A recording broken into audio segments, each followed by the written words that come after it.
Gusto ko lang, ang dami ko sanang gusto ikwento na drag is very important to me kasi nung una ko siyang in-start panoorin, that's when I got diagnosed HIV positive. At yung panonood ng DVD, it really helped me nung mga time na yun. Tapos, yun pa yung time ni Onjine na Yes. so sobrang, it comforted me, ganyan. Tapos back into the Drag Race Philippines. And they have mommy issues din. And sa bahay kasi, lahat kami nanonood ng Drag Race. Yes. And yung eksena na nagtatanungan sila, Morgana, about issues about their mom, very awkward moment yun kasi yung nanay ko nanonood doon. Pero kasi na-resolve na namin yung issues namin. So, okay rin na yun. Kaya buong pamilya namin, even my pamangkin na 6 years old na boy is a fan of Drag Race. So, ayun na lang. Wala nang message kasi ang dami naman ng checka. Pero how do you feel being invited here sa open table? Kasi tinan mo, simbahan to, di ba? Tapos, The second episode pa lang tayo mag-share. The second episode, minessage ko sa Eva. Sana mag-respond. tsaka si Eva talaga, walang ibang pangalan. Hindi, syempre yun na yung bias. Yes. First two episodes pa lang. Tuloy lang, mag-respond. Yeah. I've always been raised kasi Catholic.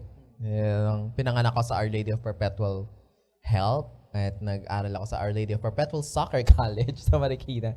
So talagang I had Catholic background and you know, it's always been very tricky talaga eh, the discussion between spirituality and sexuality. You know, for me, iba talaga ang religious sa spiritual eh.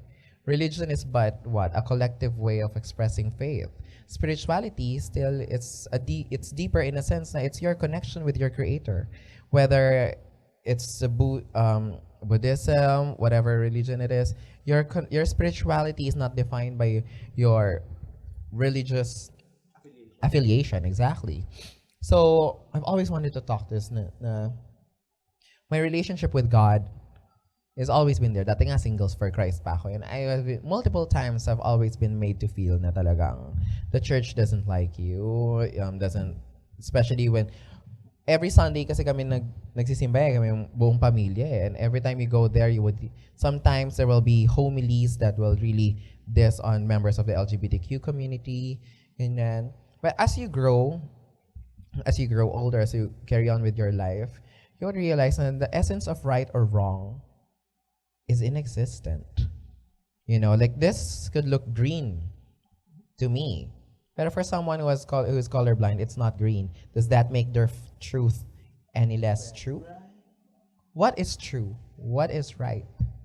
So, in that sense, kahit na sabihin mong bakla ako, that's my truth na alam kong wala akong ginagawang mali. Should not keep me from loving my creator and feel the love that I was given, you know? And I wanted, when you messaged me that, talagang right off the bat, I really want to have this.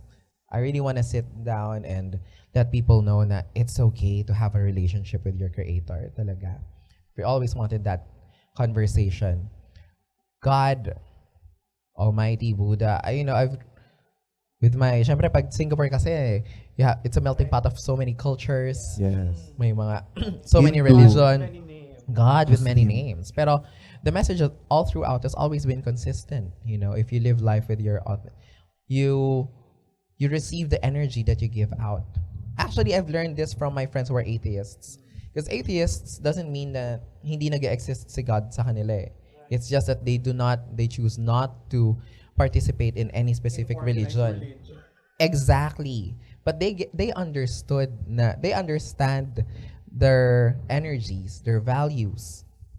It's really, when you have a spiritual connection with God, when you put your faith in there, talagang your life will change differently. So I wanted to inspire people to come to church, a church that makes them feel welcome, makes them feel na who you are. I mean, hello, kung si Jesus nga, dinala mo ngayon, maraming siguro parang Ed Kaluwag yung tingin sa kanya. Kasi parang, kung ano-anong sinasabi nito. Parang, bakit niya ginulo yung simbahan nung nagalit siya? You know, he will be seen differently.